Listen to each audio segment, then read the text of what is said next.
Well, I mean, I can personally attest when I call, whether it's for my school where I teach, and I'll call with the problem, say, hey, Ken, I need this. And you'll ask probing questions. And very often what I thought was the best solution is completely different from where you say, hey, we have this product and we have this, and I would handle it this. Or even, I remember when I asked for very small violin strings, and you made a recommendation, say, oh, no, this brand, the cheaper actually brand or whatever is better for this particular one. I mean, your knowledge of a particular problem you're trying to solve is incredible. And I mean, that's really just invaluable, right? Because you can order anything online, but to get some guidance really of what problem you're trying to solve and what's the best way to get there is, I mean, really just priceless. And that's important to me. I get excited when somebody asks about certain a product, and I know that they have maybe 5 options to choose from, but you know, it's not always the price that that is the best solution. And that goes for tools, it goes for strings, it goes for accessories or whatever it may be, an instrument. But we're brutally honest with our customers because we've been here since 1933. We plan on being here for another 90 some years or whatever it may be. So when we are helping our customers, we're helping ourselves. I mean, if you think about it, we make recommendations to you, and really you appreciate that. So you're gonna call again. Absolutely. Yeah. Absolutely. What are some really interesting, unique things that maybe the general population doesn't know about? Wow.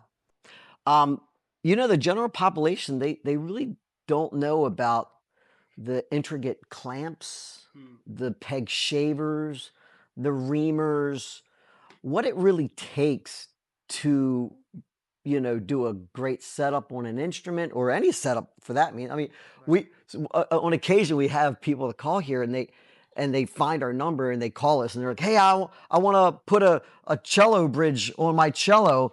And we're like, no. Please don't. No.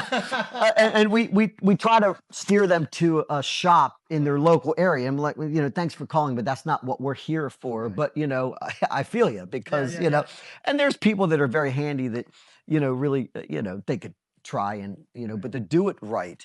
Wow. So that goes to the tools. The tools, there are so many templates.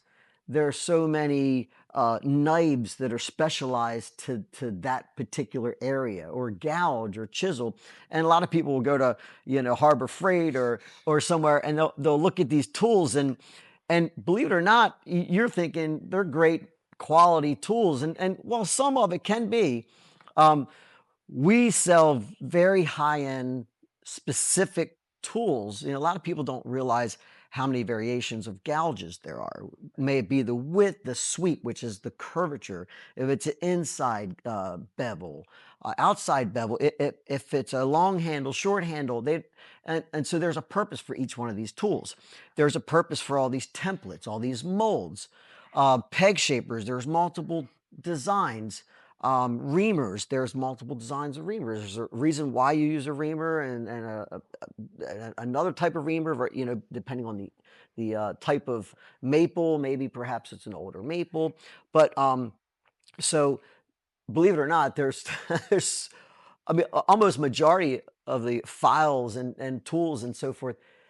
You will not find these items locally, and that's where we come in. We of course will recommend what tool for what purpose, and that's a great question. But yeah, lots of great tools that you won't find anywhere else. Can you talk a little bit what we have behind here? So this is not a typical Harbor Freight or Home Depot. That's right. Wood selection. You can't find this maple. Yes. So can you just tell us a little bit behind what we have as the backdrop? Sure. So we sell a lot of tone wood, and tone wood is what you use to make a musical instrument. That's the term, tone wood. So we happen to specialize in European maple and spruce, and we import it from Germany. But the maple comes from the Bosnian region. The spruce comes from the German Alps. Behind us, we have actually it was cut from mandolin wood. But the truth of the matter is it can be used for violin, it could be used for viola. Yeah. So it's a multi-purpose piece of maple. And this is what they call, where you're going to split this and you're going to book match it to join it, and you'll have a two-piece back. So we have several grades that we offer. Necks, and this is the side material, the bulk side material for your sides. Right. Yeah. Yeah. But we also sell, things that are like pre-carved or pre-shaped. So this is a garland of ribs. So people would buy this garland of ribs in case they go, you know what? Tools are expensive. The molds are expensive. And so they may go, well, I'm making this instrument, but I don't really want to do that part of it. Right. So they'll do the top and the back, and they'll use this actually use it as a template. We have pre-carved scrolls. Of course, we have neck blocks, but we have a lot of raw wood, and then we have different pre-carved in different levels, different steps. Yeah. So yeah, it's very it's very it's a lot to it's a lot to ship out. It's a lot to pick out. Yeah. Can you talk to us about? I see some Pernambuco blanks. Can you talk a little bit about these bow blanks that you have? So yeah, these bow blanks are 80 years. One? Yeah, they're 80 years old. Wow. And Pernambuco, you really can't trade internationally without a CITES paper. Yeah. And for, these are kind of grandfathered. We have papers for these. Yeah. So on occasion we have, someone who has basically a stock of Pernambuco, and they'll call us, hey, I want to sell some stock. Yeah. And so we'll offer it to our customers. But this is a very limited item that we sell. So this is what a bow starts as, just a Right. slab piece of Pernambuco. Yep. And then the violin makers are called luthiers, but bow makers are called archiers. Is that correct? Is that right? I think so.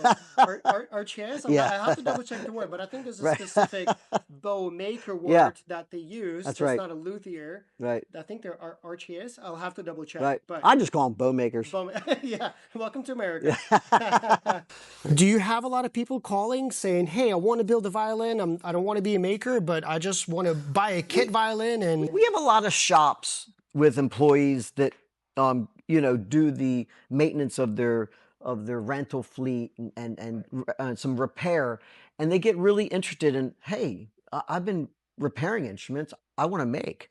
And sure, absolutely. And that's where our books and DVDs and so forth come in handy. Or there's a lot of, like I was telling you, there's some trade schools and violin making schools.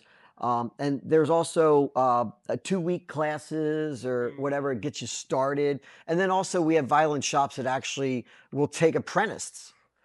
And that's really cool.